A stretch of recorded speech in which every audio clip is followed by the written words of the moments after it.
Eloquent ادب کے ویور سے گزارش ہے کہ ہمارے چینل کے پلے لسٹ آپشن کو ایکسپلور کریں اور جتنے بھی آڈیو بکس کمپلیٹ ہو چکے ہیں جیسے داستان ایمن فروشوں کی، شمشیر بے نیام، آخری چٹان اور ایک بت شکن پیدا ہوا، فردوس ابلیس اور نیل بہتا رہا، اندلس کی ناگن، مارکہ کربلا، ان سب آڈیو بکس کو خود بھی سنیں اور زیادہ سے زیادہ شیئر کرنے کی کوشش کریں۔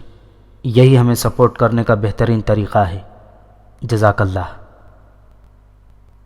بسم اللہ الرحمن الرحیم۔ معرکہ سر کرنے کے بعد خالد بن ولید رضی اللہ تعالیٰ عنہ نے شہیدوں کی لاشیں اکٹھی کرنے اور شدید زخمیوں کو اٹھانے کا حکم دیا، اور دوسرا حکم یہ دیا کہ میلے کی تمام دکانوں کا سامان مال غنیمت کے طور پر اٹھا لیا جائے۔ خالد رضی اللہ تعالیٰ عنہ واپس دمشق پہنچے تو ان کے ساتھ بہت زیادہ اور بہت ہی قیمتی مال غنیمت تھا۔ رومیوں کے سینکڑوں گھوڑے اور ہتھیار بھی مال غنیمت میں شامل تھے۔ خالد رضی اللہ تعالیٰ عنہ نے اپنے جسم پر کئی زخم کھا کر ثابت کر دیا کہ سپہ سالاری سے معزولی انہیں ان کے فرائض سے ہٹا نہیں سکتی۔ سپہ سالار ابو عبیدہ رضی اللہ تعالیٰ عنہ نے مال غنیمت کا 5واں حصہ خلافت یعنی بیت المال کے لیے مدینہ بھیجا، اور ساتھ حضرت عمر رضی اللہ تعالیٰ عنہ کے نام پیغام میں تفصیل سے لکھوایا کہ ان کی غلطی سے کیا صورت پیدا ہو گئی تھی اور کس طرح خالد بن ولید نے اس صورتحال کو یکسر بدل کر رکھ دیا تھا۔ ابو عبیدہ رضی اللہ تعالیٰ عنہ نے اپنے اس پیغام میں خالد کی شجاعت اور فرش شناسی کو دل کھول کر خراج تحسین پیش کیا تھا۔ ابو عبیدہ نے خالد بن ولید کے ابو القدس کے کارنامے پر بے تحاشا خراج تحسین ہی پیش نہیں کیا بلکہ اپنی اس بھیانک لرزش کا بھی اعتراف کیا۔ مبصر لکھتے ہیں کہ ابو عبیدہ کا مقصد یہ تھا کہ خلیفہ عمر حضرت خالد بن ولید رضی اللہ تعالیٰ عنہ کو سپہ سالاری پر بحال کر دیں، لیکن حضرت عمر کے فیصلے اٹل ہوا کرتے تھے۔ ان کے فیصلے جذبات کے زیر اثر نہیں بلکہ عقل و دانش اور گہری سوچ بچار کا نتیجہ ہوتے تھے۔ انہوں نے تسلیم کیا کہ خالد بن ولید عظیم سالار اور مرد مومن ہیں، لیکن انہیں بحال نہ کیا۔ حضرت عمر بڑے سخت مزاج باپ کے فرزند تھے۔ طبقات ابن سعد میں لکھا ہے کہ عمر لڑکپن کی عمر کو پہنچے تو ان کے والد خطاب نے انہیں اونٹوں کو باہر لے جا کر چرانے اور پانی پلانے کی ذمہ داری سونپ دی۔ اس زمانے میں اس کام کو گھٹیا نہیں سمجھا جاتا تھا، لیکن والد عمر رضی اللہ تعالیٰ عنہ کے ساتھ بہت سختی سے پیش آتے تھے۔ عمر تھک کر باہر ہی کہیں لیٹ جاتے اور والد دیکھ لیتے تو عمر کی پٹائی کر دیتے۔ اس مقام کا نام ذبحنان تھا جہاں عمر اپنے اونٹ لے جایا کرتے تھے۔ یہ مقام مکہ مکرمہ کے قریب ہی ہے۔ عمر بن خطاب کو اللہ نے خلافت عطا کی تو ایک روز اس مقام کے قریب سے گزرے تو رک گئے، چند لمحے اس جگہ کو دیکھتے رہے، پھر ان کی آنکھوں میں آنسو آ گئے۔ اللہ اکبر، اللہ اکبر۔ حضرت عمر نے دونوں ہاتھ پھیلا کر کہا، میں نمدے کا کرتا پہنے ہوئے یہاں اونٹ چرایا کرتا تھا۔ میں تھک کر بیٹھ یا لیٹ جاتا تو باپ مجھے مارا پیٹا کرتا تھا، اور آج اللہ کے سوا میرے اوپر کوئی حاکم نہیں ہے۔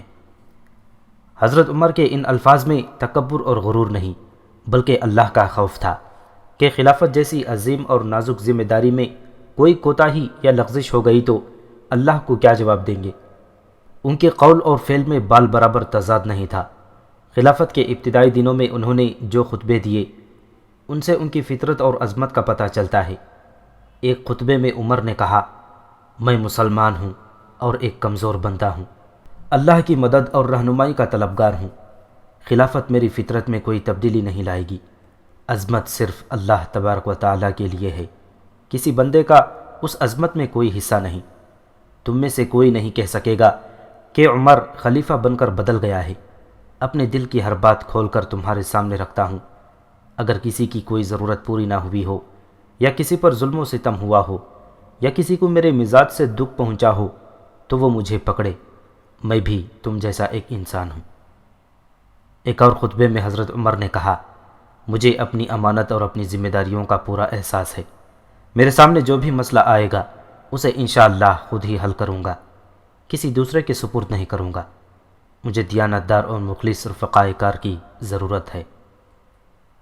حضرت عمر کا یہ فیصلہ تو خاص طور پر جرأت مندانہ تھا کہ جن مرتدین کو غلام اور ان کی جن عورتوں کو لونڈیاں بنا کر رکھا گیا ہے انہیں آزاد کر دیا جائے۔ ان دنوں خلافت کے کسی بھی حکم پر اعتراض کیا جا سکتا تھا، اور اعتراض کرنے والا آدمی بھری محفل میں خلیفہ کے روبرو اعتراض پیش کرتا تھا اور خلیفہ اس حکم کی وضاحت کرتا تھا، لیکن حکم عدولی کی جرت کسی میں بھی نہیں تھی۔ جرت نہ کرنے کی وجہ یہ نہیں تھی کہ لوگ سزا سے ڈرتے تھے، بلکہ یہ تھی کہ لوگوں کا ایمان اور کردار مضبوط تھا، ان میں ڈسپلن تھا، امیر کی اطاعت کو وہ فرض سمجھتے تھے۔ مرتدین کے غلاموں اور لونڈیوں کو آزاد کرنے کے حکم پر بہت لے دے ہوئی۔ غلام اور لونڈیاں ہر کوئی تو نہیں رکھ سکتا تھا۔ ان کے آقا متمت الخاندانوں کے لوگ تھے، جن میں زیادہ تر قبیلوں کے سردار تھے، باقی تاجر تھے۔ ان افراد کے پاس بھی غلام یا لونڈیاں تھیں جو مرتدین کے خلاف لڑے تھے۔ ان کا سب سے بڑا اعتراض تو یہ تھا کہ انہوں نے خلیفۃ الرسول حضرت ابوبکر رضی اللہ تعالیٰ عنہ کے حکم سے ان مرتدین کو غلام اور لونڈیاں بنایا تھا۔ دوسرا اعتراض یہ تھا کہ بعض نے غلاموں اور لونڈیوں کو خریدا تھا۔ اللہ نے ہر انسان کو آزاد پیدا کیا ہے۔ حضرت عمر کا جواب تھا، اللہ کا کوئی بندہ اللہ کے کسی بندے کا غلام نہیں ہو سکتا۔ یہ تو وہ استدلال تھا جو حضرت عمر لوگوں کو دیتے تھے، لیکن انہوں نے اور سالار مثنی بن حارثہ نے کچھ اور بھی سوچا تھا۔ ان کی اس سوچ کے نتائج بھی جلدی سامنے آ گئے۔ ناصرہ بنت جبار کوئی ایسی بوڑھی عورت نہیں تھی کہ اس کی کمر دوہری اور سر کے اتنے زیادہ بال سفید ہو جاتے۔ اس کی یہ حالت صرف 1 سال میں ہو گئی تھی کہ 45 سال کی عمر میں وہ 70-72 سال کی بڑھیا لگتی تھی۔ یہ 2 جوان بیٹوں کی جدائی کے غم کے اثرات تھے۔ اس کے دونوں بیٹے مسلمانوں کے خلاف ارتداد کی جنگ لڑے اور دونوں زخمی ہو کر پکڑے گئے تھے۔ ان کا باپ مارا گیا تھا۔ مسلمان خلیفۃ الرسول حضرت ابوبکر کے حکم کے مطابق دونوں بھائیوں کو اٹھا کر اپنے ساتھ مدینہ لے گئے تھے، پھر ان کی بستی کو آگ لگا دی گئی تھی۔ یہ بنو فرازہ کا ایک خاندان تھا جو بستی بطح میں رہتا تھا۔ اس قبیلے نے اسلام قبول کر لیا تھا۔ رسول اللہ صلی اللہ علیہ وسلم رحلت فرما گئے تو ایک شخص طلیحہ نے نبوت کا دعویٰ کر دیا۔ اس قبیلے کے لوگوں نے اسے نبی تسلیم کر لیا۔ اسی قبیلے نے نہیں، 2-3 اور قبیلوں نے بھی اسے نبی مان لیا تھا۔ مدینہ اطلاع پہنچی تو مجاہدین کے لشکر ارتداد کو ختم کرنے کے لیے چل پڑے۔ ایک لشکر کے سالار خالد بن ولید تھے۔ مجاہدین کے سالار اس توقع کے ساتھ مرتدین کے علاقوں میں گئے تھے کہ ان قبیلوں کو چند دنوں میں مطیع کر لیں گے، لیکن وہاں پہنچے تو پتہ چلا کہ ان کا سامنا تو ایک منظم اور پرعزم لشکر سے ہے جو آسانی سے ہتھیار نہیں ڈالے گا۔ میں ان مرتدین کو صرف ختم ہی نہیں کروں گا، خالد بن ولید نے کہا، میں انہیں اسلام کے دائرے میں ایک بار پھر لا کر انہیں ایسا پکا مسلمان بناؤں گا کہ پھر کبھی اسلام سے انحراف کا نام نہیں لیں گے۔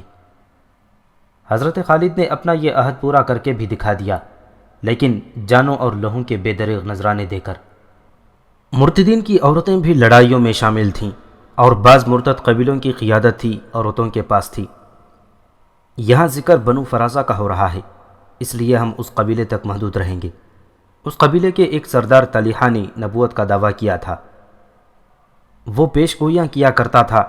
مسلمانوں کا لشکر آیا تو لوگوں نے اس سے پوچھا کہ اب کیا ہوگا؟ اس نے کہا کہ وہی نازل ہونے والی ہے۔ خالد رضی اللہ تعالیٰ عنہ نے ان قبیلوں کے لشکر پر تابڑ توڑ حملے کیے۔ بڑے ہی خونریز ماری کے لڑے گئے۔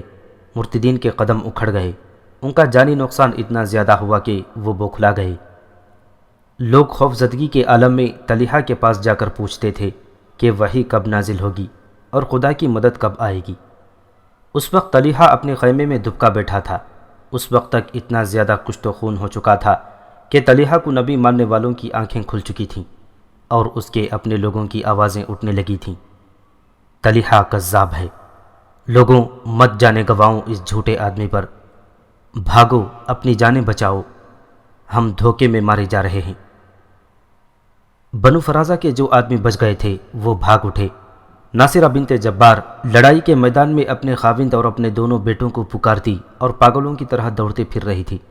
اسے اپنے خاوند کی لاش نظر آ گئی جو خون میں نہائی ہوئی تھی۔ وہ خاوند کی لاش کے قریب بیٹھ کر سینہ کو بھی کرنے لگی۔ تو حق پر اپنی جان دیتا تو میں آج اپنا سر نہ پیٹ رہی ہوتی، ناصرہ کہہ رہی تھی۔ تو ایک جھوٹے آدمی کے فریب میں آ کر اپنی جان اور میرا سہاگ گوا بیٹھا۔ اپنے دونوں بیٹوں کو بھی تو اپنے ساتھ لے جا رہا ہے۔ میں رونے اور چلانے کے لیے اکیلی رہ گئی ہوں۔ اس نے اپنے بیٹوں کو نہ ڈھونڈا۔ اپنے خاوند کی لاش اور دور دور تک بکھری ہوئی لاشیں دیکھ کر اسے یقین ہو گیا کہ اس کے بیٹے بھی مارے گئے ہیں۔ وہ کچھ دیر اپنے خاوند کی لاش پر روتی بین کرتی اور سینہ کو بھی کرتی رہی۔ وہ اچانک چپ ہو گئی اور خلا میں گھورنے لگی۔ اس کے دانت پس رہے تھے۔ وہ اٹھ کھڑی ہوئی اور طلیحہ کے خیمے کی طرف دوڑ پڑی۔ طلیحہ کذاب ہے، وہ چلاتی جا رہی تھی۔ طلیحہ نبی نہیں ہے۔ کہاں ہے جھوٹا نبی؟ میں اس کا منہ نوچ لوں گی، اس کی کھال ادھیڑ لوں گی، اپنے 2 جوان بیٹوں اور ان کے باپ کے خون کا انتقام لوں گی۔ طلیحہ اپنے خیمے میں تھا۔ اس کی بیوی نوار اس کے ساتھ تھی۔ خیمے کے باہر ایک گھوڑا اور ایک اونٹ بندھا ہوا تھا۔ دونوں سواری کے لیے تیار کھڑے تھے۔ خیمے کے ارد گرد وہ آدمی جمع ہو کر شور و غل بپا کر رہے تھے جو مسلمانوں کے ہاتھوں کٹنے سے بچ گئے تھے۔ طلیحہ باہر آؤ، سچے نبی ہو تو معجزہ دکھاؤ، ہمیں بتاؤ ہم کیا کریں، سچے نبی ہو تو ڈرتے کیوں ہو، باہر آؤ۔ یہ لوگوں کی پکار تھی۔ ان کی آوازیں آپس میں گڈمڈ ہو رہی تھیں اور شور بڑھتا جا رہا تھا۔ طلیحہ اپنی بیوی کے ساتھ باہر نکلا۔ اس نے اونٹ کو بٹھایا اور اس پر اپنی بیوی کو سوار کرا کے اونٹ کو اٹھا دیا، پھر گھوڑے پر سوار ہوا۔ تم پوچھتے ہو اب کیا کریں؟ طلیحہ نے لوگوں سے مخاطب ہو کر کہا، میں بتاتا ہوں، جن کے پاس گھوڑے اور اونٹ ہیں وہ میری طرح ان پر خود بھی سوار ہوں اور اپنے بیوی بچوں کو بھی سوار کرائیں اور بھاگ جائیں۔ ٹھہر جا جھوٹے نبی، یہ ناصرہ کی آواز تھی۔ وہ دوڑی آ رہی تھی۔ میں تیرا گلا گھونٹ دوں گی۔ طلیحہ نے گھوڑے کو ایڑ لگا دی اور اس کی بیوی نے اونٹ دوڑا دیا۔ گھوڑا اور اونٹ لوگوں کے ہجوم کو چیرتے نکل گئے اور دور جا کر نظروں سے اوجھل ہو گئے۔ اس دن کے بعد طلیحہ کسی کو نظر نہ آیا۔ یہ ان دنوں کا واقعہ ہے جب حضرت ابوبکر صدیق رضی اللہ تعالیٰ عنہ خلیفہ تھے۔ حضرت خالد رضی اللہ تعالیٰ عنہ نے کئی اور قبیلوں کو جو قبول اسلام کے بعد مرتد ہو گئے تھے تحقیق کیا اور انہیں ذہن نشین کرا لیا کہ محمد الرسول اللہ صلی اللہ علیہ وسلم پر نبوت اور رسالت ختم ہو گئی ہے، اور اب جو کوئی نبوت کا دعویٰ کرے گا وہ جھوٹا اور فریب کار ہوگا۔ اور تم نے نبوت کا دعویٰ کرنے والوں کو دیکھ لیا ہے۔ خالد رضی اللہ تعالیٰ عنہ ہر مرتد قبیلے تک یہ پیغام پہنچاتے تھے۔ کہاں ہے وہ؟ محمد صلی اللہ علیہ وسلم اللہ کے نبی تھے۔ کون سے میدان میں آپ کو شکست ہوئی تھی؟ آپ کے گنتی کے چند سو پیروکاروں نے ہزاروں نفری کے لشکروں کو میدان سے بھگایا ہے۔ اب ہمارے رسول اللہ صلی اللہ علیہ وسلم ہمارے ساتھ نہیں، لیکن حضور کی روح مقدس ہمارے ساتھ ہوتی ہے اور ہم ہر میدان مار لیتے ہیں۔ اس کا اثر یہ ہوا کہ مرتدین اثر نو حلقہ بگوش اسلام ہونے لگے۔ خالد نے طلیحہ کی نبوت کو ملیا میٹ کر دیا اور بنو فرازہ کو جو ایک طاقتور قبیلہ تھا کمزور کر دیا، تو یہ امید پیدا ہو گئی کہ ارتداد کا فتنہ چند دنوں میں کچلا جائے گا۔ لیکن ایک عورت زہر میں بھری ہوئی ناگن کی صورت میں سامنے آ گئی۔ اس کا نام ام زمل سلمہ بنت مالک تھا اور سلمہ کہلاتی تھی۔ کچھ عرصہ پہلے کا واقعہ ہے جب رسول اللہ صلی اللہ علیہ وسلم زندہ تھے۔ مشہور صحابی سالار اسامہ رضی اللہ تعالیٰ عنہ کے والد زید بن حارثہ بنو فرازہ کے علاقے میں سے گزر رہے تھے۔ تاریخ میں یہ پتہ نہیں ملتا کہ وہ اس علاقے میں کیوں گئے تھے۔ ان کے ساتھ چند ایک آدمی تھے۔ بنو فرازہ مسلمانوں کا دشمن قبیلہ تھا۔ اس کے سردار تو مسلمانوں کے دشمن تھے ہی، لیکن سرداروں کے خاندان کی ایک عورت ام فرقہ فاطمہ بنت بدر کے دل میں مسلمانوں کے خلاف نہ جانے کیوں اتنا زہر بھرا ہوا تھا کہ وہ دوسرے قبیلوں میں بھی مسلمانوں کے خلاف زہر پھیلاتی رہتی تھی۔ وہ خوبصورت عورت تھی اور چال باز بھی۔ اس کی زبان میں ایسا جادو تھا جو اس کی زبان سے نکلے ہوئے ہر لفظ کو اس کے بدترین دشمن کی دل میں بھی اتار دیا کرتا تھا۔ اس عورت کو کسی نے بتایا کہ کچھ مسلمان وادی القریٰ میں جا رہے ہیں۔ فاطمہ بنت بدر قبیلے میں بگولے کی طرح گھوم گئی۔ بنو فرازہ کے بہت سے آدمی مسلح ہو کر وادی القریٰ میں جا پہنچے اور زید رضی اللہ تعالیٰ عنہ اور ان کے ساتھیوں کو للکارا۔ ان مسلمانوں نے مقابلہ تو بے جگری سے کیا، مگر مد مقابل آدمی زیادہ تھے۔ تمام مسلمان شہید ہو گئے۔ بنو فرازہ کے آدمی ان سب مقتولین کو جامع تلاشی کے بعد سارا مال غنیمت لے گئے۔ ان کے جانے کے بعد لاشوں میں سے ایک لاش نے حرکت کی۔ وہ زید بن حارثہ تھے۔ انہوں نے دم سادھ لیا تھا۔ وہ شدید زخمی تھے، زخم گہرے تھے، قاتل انہیں مردہ سمجھ رہے تھے۔ زید رضی اللہ تعالیٰ عنہ اٹھے اور جس طرح وہ زخموں سے چور جسم کو گھسیٹتے ہوئے مدینہ پہنچے وہ قوت ارادی کی ایک حیران کن مثال ہے۔ مدینہ پہنچ کر زید رضی اللہ تعالیٰ عنہ نے رسول اللہ صلی اللہ علیہ وسلم کو بتایا کہ بنو فرازہ کے آدمیوں نے ان کے تمام ساتھیوں کو قتل کر دیا ہے۔ رسول اللہ صلی اللہ علیہ وسلم نے اسی وقت جوابی کارروائی کرنے کے بجائے فرمایا کہ زید کے زخم ٹھیک ہو جائیں تو یہ خود انتقامی کارروائی کریں گے۔ زید بن حارثہ کے زخم جلدی ٹھیک ہو گئے۔ رسول اللہ صلی اللہ علیہ وسلم نے انہیں مجاہدین کا ایک لشکر دے کر انتقامی کارروائی کے لیے بھیجا۔ زید رضی اللہ تعالیٰ عنہ نے بنو فرازہ پر بڑا شدید حملہ کیا۔ اس قبیلے نے زید بن حارثہ کے ساتھیوں کو بے گناہ قتل کیا تھا، اس لیے زید کے قہر و غضب کا یہ عالم تھا جیسے وہ آسمانی بجلی بن کر بنو فرازہ پر گرے ہوں۔ بنو فرازہ نے جم کر مقابلہ کیا، لیکن انتقام کی آگ میں بھڑکتے ہوئے مجاہدین نے ان کے قدم جمنے نہ دیے۔ اس قبیلے کے بے شمار آدمی مارے گئے اور جو بچ گئے اور بھاگ نہ سکے انہیں گرفتار کر لیا گیا۔ ان قیدیوں میں سے یہ عورت بھی تھی جس کا نام ام فرقہ فاطمہ بنت بدر تھا، اس کے ساتھ اس کی کمسن بیٹی سلمہ بھی تھی۔ بنو فرازہ کے جنگی قیدیوں نے بتایا کہ زید کے ساتھیوں کو فاطمہ بنت بدر نے قتل کروایا تھا۔ رسول اللہ صلی اللہ علیہ وسلم کو یہ بھی بتایا گیا کہ یہ عورت سراپا شیطان اور بڑا ہی حسین اور چلتا پھرتا فتنہ و فساد ہے۔ اس کے متعلق یہ بھی بتایا گیا کہ مسلمانوں کے خلاف اس کے دل میں اتنی زیادہ نفرت ہے کہ یہ کہا کرتی ہے کہ میں صرف اس مسلمان کو پسند کرتی ہوں جو مرا ہوا ہو۔ رسول اللہ صلی اللہ علیہ وسلم نے اس عورت کے متعلق اس کے اپنے قبیلے کے لوگوں سے ہی یہ ساری باتیں سنی، اور یہ دیکھ کر کہ یہ عورت کتنے زیادہ آدمیوں کی موت کا باعث بنی ہے تو آپ صلی اللہ علیہ وسلم نے اسے سزائے موت کا حکم دے دیا۔ آن حضور صلی اللہ علیہ وسلم کے حکم کی تعمیل فوراً ہوئی اور اس عورت کو ہلاک کر دیا گیا۔ فاطمہ بنت بدر تو دنیا سے اٹھ گئی، پیچھے اس کی کمسن بیٹی سلمہ رہ گئی جو شکل و صورت سے بھولی بھالی اور معصوم لگتی تھی۔ رسول اللہ صلی اللہ علیہ وسلم نے اسے دیکھا تو اس پر رحم آیا کہ یہ لڑکی اپنی ماں کے گناہوں کی سزا بھگت رہی ہے۔ آپ نے اسے ام المؤمنین حضرت عائشہ صدیقہ رضی اللہ تعالیٰ عنہ کے حوالے کر دیا۔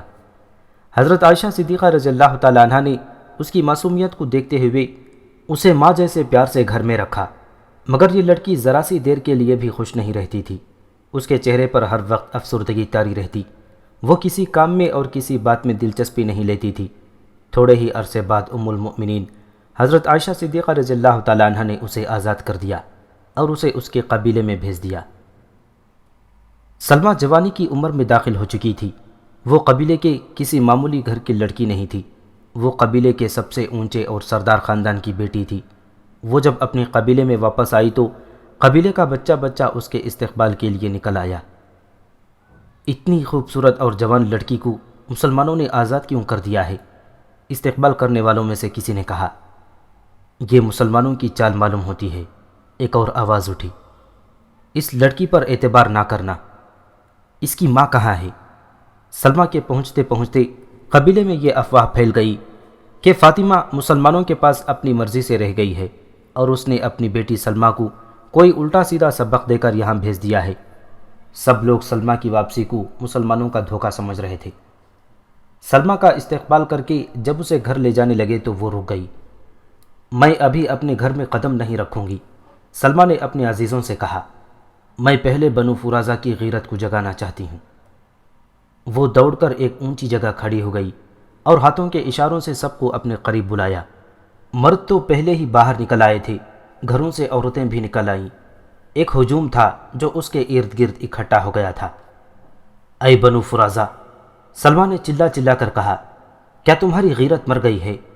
جواب دو، خاموش کیوں کھڑے ہو؟ جواب دو۔ نہیں ام زمل، ہجوم میں سے بے شمار آوازیں اٹھیں، ہم زندہ ہیں اور ہماری غیرت بھی زندہ ہے۔ تو صرف اپنے باپ کی نہیں بلکہ پورے قبیلے کی بیٹی ہے۔ ایک آدمی نے بڑی بلند آواز میں کہا، سچ بتا، کیا مسلمانوں نے تمہیں لونڈی بنا کر رکھا تھا؟ اور یہ بھی بتا، ایک اور آواز اٹھی، تیری ماں کہاں ہے؟ مجھے مسلمانوں نے لونڈی بنا کر نہیں رکھا تھا، سلمہ نے بلند آواز سے جواب دیا۔ انہوں نے تو مجھے بیٹی بنا کر رکھا تھا، لیکن انہوں نے میری ماں کو قتل کر دیا ہے۔ قتل کر دیا ہے؟ فاطمہ بنت بدر قتل ہو گئی ہے، وہ تو بنو فرازہ کی روح تھی۔ اور ایسی بہت سی آوازیں تھیں جو اٹھتی چلی گئیں اور بلند ہوتے ہوتے ایک ہنگامے کی صورت اختیار کر گئیں۔ سلمہ قبیلے میں جو آگ بھڑکانا چاہتی تھی وہ بھڑک اٹھی۔ وہ کچھ دیر خاموش رہی۔ جب لوگوں کا ہڑبنگ ذرا کم ہوا تو وہ بولی، کیا میری ماں نے تمہیں بتایا نہیں تھا کہ مسلمان قابل نفرت لوگ ہیں؟ سلمہ نے بڑی ہی بلند آواز سے کہا، انہوں نے اپنے چند ایک مقتولین کا انتقام لینے کے لیے اپنے پورے لشکر سے ہم پر چڑھائی کی تھی۔ ہمارے کتنے ہی آدمی مارے گئے، ہمیں لوٹا گیا، اور تمہاری عورتوں کو وہ لونڈیاں بنا کر اپنے ساتھ لے گئے۔ اور پھر یاد کرو ام فرقہ فاطمہ بنت بدر کو، جو صرف میری ماں نہیں تھی، وہ تم سب کی ماں تھی۔ وہ غیرت والی تھی۔ اس نے صرف بنو فرازہ کی غیرت پر نہیں بلکہ ارد گرد کے تمام قبیلوں کی غیرت پر جان دے دی ہے۔ سیدھی بات کر ام زمل سلمہ، ایک آواز اٹھی، تو چاہتی کیا ہے؟ مدینے پر حملہ۔ سلمہ نے دونوں بازو جذبے کے جوش سے اوپر اٹھا کر کہا، میں مدینے پر حملہ کر کے مسلمانوں کے شہر کی اینٹ سے اینٹ بجا دینا چاہتی ہوں۔ اگر تم میں غیرت ہے تو اس شہر کو بنیادوں سے اکھاڑ دو، اس کا نام و نشان مٹا دو۔ سلمہ نے لوگوں کو ایسا بھڑکایا کہ انہوں نے وہیں کھڑے کھڑے حلف اٹھانے شروع کر دیے کہ وہ سلمہ کو اپنا قائد تسلیم کرتے ہیں اور ایک لشکر کی صورت میں اس کا ساتھ دیں گے۔ بنو فرازہ نے لشکر تو تیار کر لیا، لیکن مدینہ پر حملہ کوئی معمولی مہم نہیں تھی۔ اس وقت تک مسلمان ایک ایسی جنگی طاقت بن چکے تھے جسے للکارنے کے لیے ان سے زیادہ جنگی طاقت کی ضرورت تھی۔ سلمہ نے خود بھی استادوں سے جنگی تربیت اور دستے بست لڑائی کے طور طریقے سیکھے تھے۔ اتنے میں رسول اللہ صلی اللہ علیہ وسلم رحلت فرما گئے، اور اس کے فوراً بعد ہی انہی علاقوں میں ارتداد کا فتنہ اٹھا اور جنگیں شروع ہو گئیں۔ طلحہ نے نبوت کا دعویٰ کیا اور خالد بن ولید رضی اللہ تعالیٰ عنہ نے اسے بہت بری شکست دی۔ بنو فرازہ کے لوگ مارے گئے، اور جو بچ گئے وہ ادھر ادھر کے علاقوں میں بھاگ گئے۔ ان کے کچھ اتحادی قبیلے بھی تھے جن میں غطفان، طے، بنو سلیم اور بنو حواز خاص طور پر قابل ذکر ہیں۔ یہ سب خالد رضی اللہ تعالیٰ عنہ سے شکست کھا کر بھاگ تو گئے، لیکن انہوں نے شکست تسلیم نہ کی اور ان کے سردار سلمہ کے ہاں جا پہنچے اور اسے کہا کہ وہ اس کے لشکر میں اپنی قبیلوں کو شامل کریں گی۔ سلمہ یہی چاہتی تھی۔ اس کے پاس اپنا لشکر تیار تھا۔ ان قبیلوں کے آدمیوں کو ساتھ ملا لیا تو اس کا لشکر اتنا بڑا ہو گیا کہ سلمہ مسلمانوں کے مقابلے میں آ سکتی تھی۔ ایک روز سلمہ اس لشکر کو لے کر بزاخہ کی طرف کوچ کر گئی۔ اس وقت خالد بن ولید طلحہ کو شکست دے کر بزاخہ میں تھے۔ خالد نے ہر طرف اپنے جاسوس بھیج رکھے تھے۔ انہیں قبل از وقت اطلاع مل گئی تھی کہ ایک لشکر بڑھا آ رہا ہے۔ خالد نے لشکر کے پہنچنے کا انتظار نہ کیا، اپنے لشکر کو تیار کر کے اس سمت چل پڑے جدھر سے سلمہ کا لشکر آ رہا تھا۔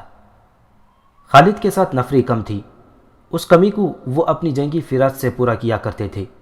اس موقع پر انہوں نے یہ سوچا کہ بنو فرازہ کا لشکر سفر کا تھکا ہوا ہوگا، اسے آرام کرنے اور آرام کے بعد جنگی تربیت میں آنے کی مہلت نہ دی جائے۔ سلمہ کی ماں فاطمہ جنگ میں ایک سجے سجائے اونٹ پر سوار لشکر کے آگے آگے چلا کرتی تھی۔ وہ اپنے آپ کو اپنے اور دوسرے قبیلوں کی غیرت کی علامت سمجھا کرتی تھی۔ اس نے سب کے ذہنوں میں یہی ڈال رکھا تھا کہ وہ ان کی غیرت کی نشانی ہے۔ اس کی بیٹی سلمہ بھی حضرت خالد بن ولید کے مقابلے میں جا رہی تھی، تو وہ ایک بڑے ہی تندرست، موٹے تازے اور قوی ہیکل اونٹ پر سوار تھی۔ یہ اونٹ میدان جنگ کا تربیت یافتہ تھا۔ اس ایک اونٹ کے گرد 100 شتر سواروں کا گھیرا تھا۔ تمام اونٹ غیر معمولی طور پر تندرست و توانا اور بدمست تھے۔ ایک مورخ نے یہ بھی لکھا ہے کہ ان 100 اونٹوں کو شراب پلائی گئی تھی۔ ان کے سوار لمبی برچیوں اور تلواروں سے مسلح تھے۔ وہ سب جوش و خروش سے نعرے لگا رہے تھے۔ حضرت خالد بن ولید رضی اللہ تعالیٰ عنہ کا لشکر عام چال سے بڑھا جا رہا تھا۔ آخر سلمہ کا لشکر آتا نظر آیا۔ خالد نے ایک لمحہ بھی ضائع نہ کیا اور حملے کا حکم دے دیا۔ مجبوری یہ تھی کہ مسلمانوں کی نفری دشمن کے مقابلے میں بہت ہی تھوڑی تھی۔ سلمہ کے لشکر کی تعداد بھی زیادہ تھی، اور اس لشکر نے بلند بانگ نعرے لگا لگا کر ایسا تاثر پیدا کر دیا جیسے وہ لوگ مسلمانوں کے جسموں کے پرخچیں اڑا دیں گے۔ سلمہ کی یہ حالت تھی کہ وہ اپنے اونٹ کے کجاوے پر کھڑی ہو کر بڑی ہی بلند آواز سے اپنے لشکر کے جوش و خروش میں اضافہ کر رہی تھی۔ دونوں لشکروں میں آمنے سامنے کی ٹکر ہوئی۔ حضرت خالد جنگی چالیں سوچ رہے تھے۔ انہوں نے اپنی طریقہ جنگ کے تحت اپنے لشکر کے 2 حصے پہلوؤں یا عقب سے حملہ کرنے کے لیے محفوظ رکھے ہوئے تھے۔ سلمہ کا لشکر سفر کی تھکان کے باوجود خالد بن ولید کے لیے اچھی خاصی مصیبت بن گیا، یہاں تک کہ خالد کو اپنی محفوظہ کا ایک اور حصہ اس معرکے میں جھونکنا پڑا۔ پھر بھی میدان دشمنوں کے ہاتھ میں ہی معلوم ہوتا تھا۔ اس عورت کا حصار توڑ دو، خالد بن ولید نے کہا، اور اس کے ساتھ ہی چند ایک منتخب جانبازوں کو پکارنا شروع کر دیا۔ اگر تم اس عورت کو اونٹ کی پیٹھ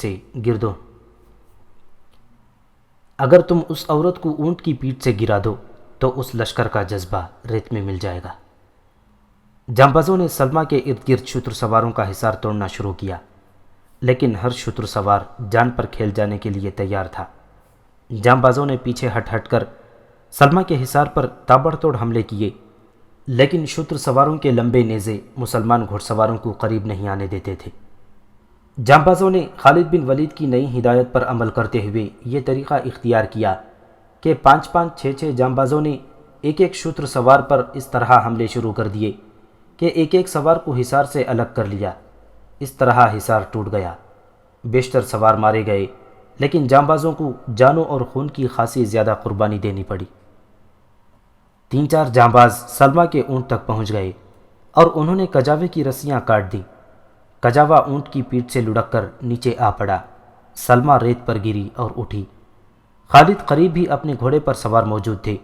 جانبازوں نے سلمہ کو پکڑ لیا اور گھسیٹتے ہوئے خالد تک لائے۔ جانبازوں کو خیال ہوگا کہ خالد اتنی نوجوان اور خوبصورت اور سرداروں کے خاندان کی جنگجو لڑکی کو زندہ اپنے ساتھ لونڈی یا بیوی کی حیثیت سے رکھنا چاہیں گے۔ سلمہ اور خالد کی نظریں آپس میں ٹکرائیں۔ خالد نے دائیں ہاتھ سے ہلکا سا اشارہ کیا۔ جانباز اس اشارے کو بڑی اچھی طرح سمجھتے تھے۔ سلمہ کے پیچھے کھڑے ایک قوی ہیکل جانباز نے تلوار کے ایک ہی وار سے سلمہ کا سر اس کے جسم سے الگ کر دیا۔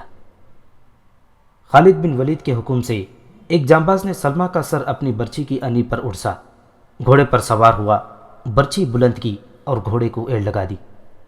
سلمہ کا لشکر جوش و خروش سے لڑ رہا تھا اور مسلمان بے جگری سے مقابلہ کر رہے تھے۔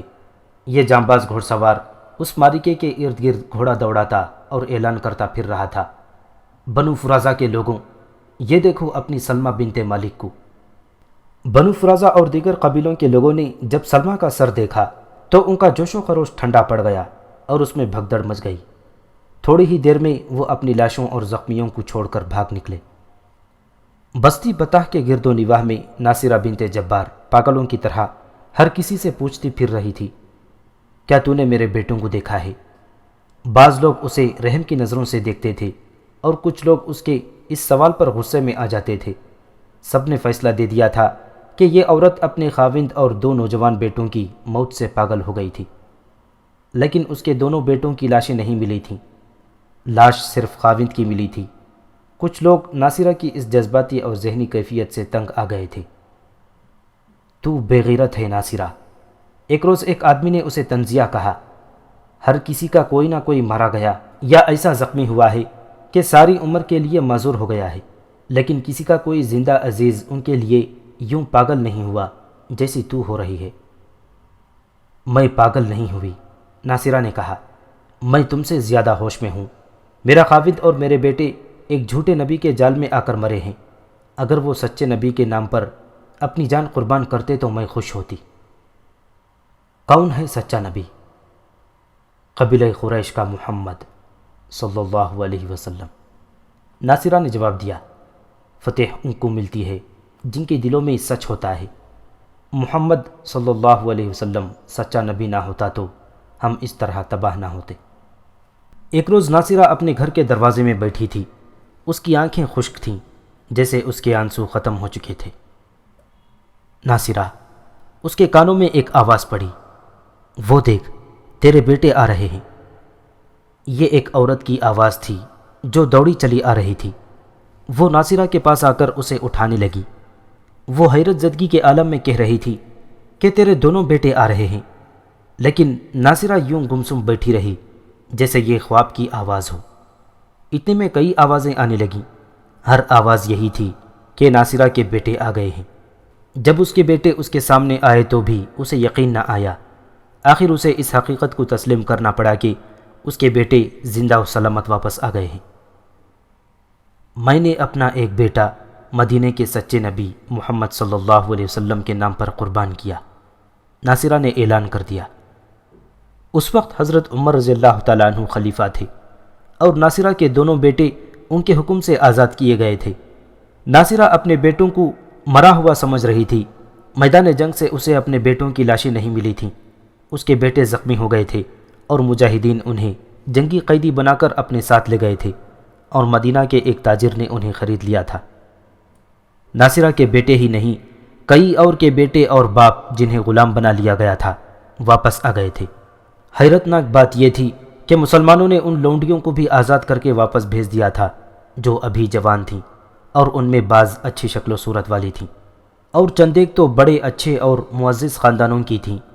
ان کے آقا ان کے ساتھ شادی کر لیتے تو یہ اچھی بیویاں ثابت ہوتیں، لیکن انہیں جس طرح لے جایا گیا تھا وہ اسی طرح واپس آ گئیں۔ فتنہ ارتداد کا خاتمہ ہو چکا تھا۔ بہت سے مرتدین اب سچے دل سے حلقہ بگوش اسلام ہو گئے تھے۔ صرف ان لوگوں کے دلوں میں مسلمانوں کے خلاف کدورت رہ گئی تھی جن کے عزیزوں کو مسلمانوں نے غلام اور لونڈیاں بنا لیا تھا۔ حضرت عمر کے حکم سے غلاموں اور لونڈیوں کو آزاد کر دیا گیا تو ان لوگوں کے دلوں سے بھی کدورت نکل گئی۔ ان لوگوں نے اپنے جھوٹے نبی بھی دیکھ لیے تھے جو عین لڑائی کے وقت بھاگ گئے یا مسلمانوں کے ہاتھوں مارے گئے تھے۔ وہ کوئی معجزہ نہیں دکھا سکے تھے۔ اس علاقے کے بے شمار گھروں میں اہل خانہ ناصرہ بنت جبار کی طرح اپنے عزیزوں کی واپسی پر خوشیاں منا رہے تھے۔ آزاد ہو کر آنے والوں نے جب بتایا کہ ان کے مسلمان آقاؤں نے انہیں ہمیشہ اپنے جیسا انسان سمجھا ہے تو لوگوں کی سوچیں ہی بدل گئیں۔ اس کی ایک مثال ناصرہ کی ہے جو اپنے 2 جوان بیٹوں کے غم میں پاگل ہوئی جا رہی تھی۔ اسے دونوں زندہ و سلامت مل گئے تو اس نے ایک بیٹے کو رسول اللہ صلی اللہ علیہ وسلم کے نام پر قربان کرنے کا اعلان کر دیا۔ ایک روز حضرت عمر رضی اللہ تعالیٰ عنہ اپنی محفل میں بیٹھے تھے کہ ایک اجنبی آیا اور سیدھا عمر رضی اللہ تعالیٰ عنہ کے سامنے جا بیٹھا۔ عمر کا دایاں ہاتھ اپنے دونوں ہاتھوں میں لے لیا۔ کیا تو بتائے گا کہ تو کون ہے؟ حضرت عمر رضی اللہ تعالیٰ عنہ نے پوچھا۔ تو کہاں سے آیا ہے؟ تو مدینے کا رہنے والا تو نہیں؟ دور سے آیا ہوں، اس اجنبی نے کہا۔ میرا نام طلیحہ ہے۔ کون طلیحہ؟ اس محفل میں بیٹھے ہوئے ایک آدمی نے پوچھا۔ ایک طلیحہ جھوٹا نبی بھی تھا۔ میں وہی طلیحہ ہوں، طلیحہ نے کہا۔